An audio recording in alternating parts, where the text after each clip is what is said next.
Welcome to my channel.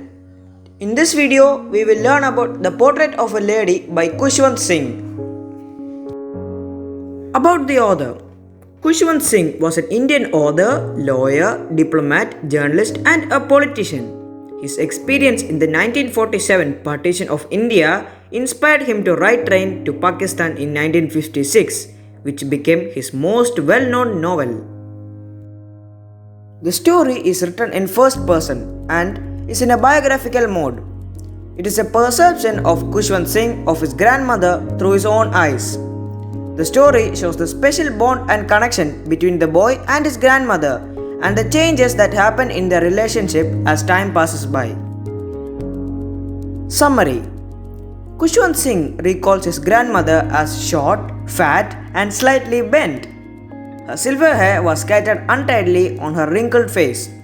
She hobbled around in the house in white clothes with one hand resting on her waist and the other telling the beads of a rosary.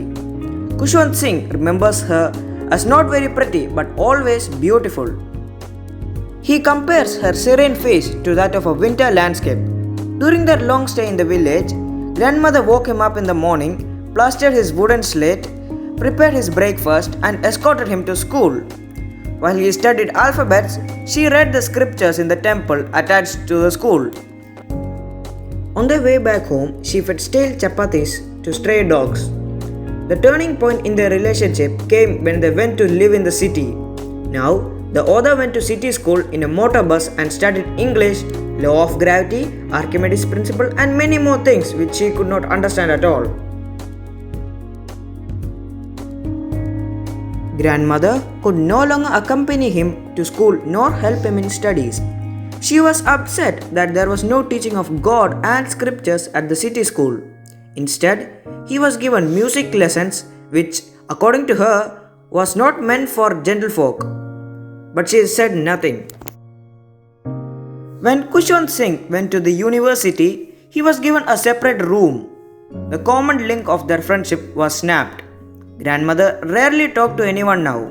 She spent most of her time sitting beside her spinning wheel, reciting prayers and feeding the sparrows in the afternoon. When the author left for abroad, grandmother did not get disturbed. Rather, she saw him off at the railway station. Seeing her old age, the narrator thought it was his last meeting with her. But, contrary to his thinking, when he returned after a span of 5 years, grandmother was there to receive him.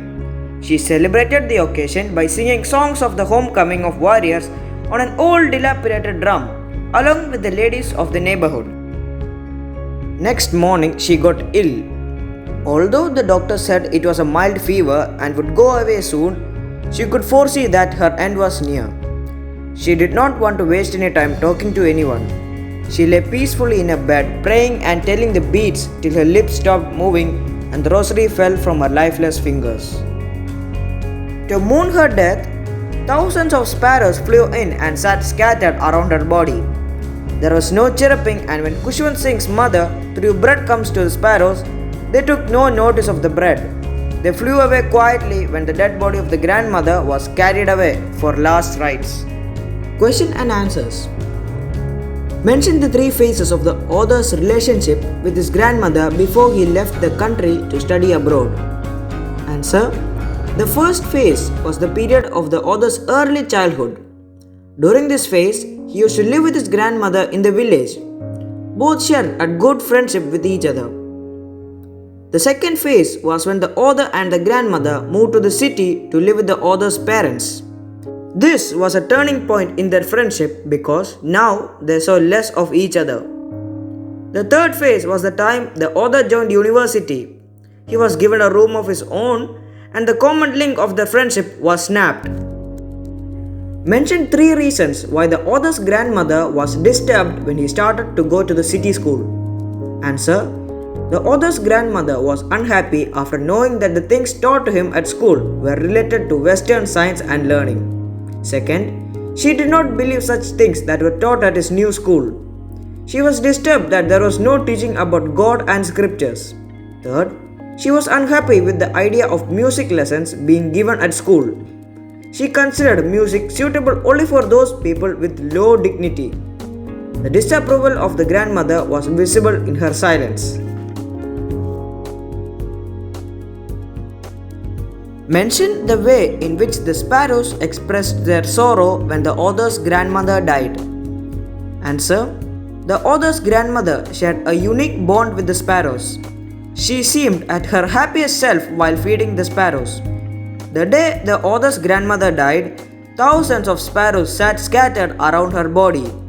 They sat there in utter silence, mourning the death of the grandmother. They took no notice of the breadcrumbs thrown at them and flew away silently after the body was carried for the final rites. Next morning, the breadcrumbs were swept away into the dustbin by the sweeper. Hope you found this video useful, and don't forget to subscribe and also watch my other videos too.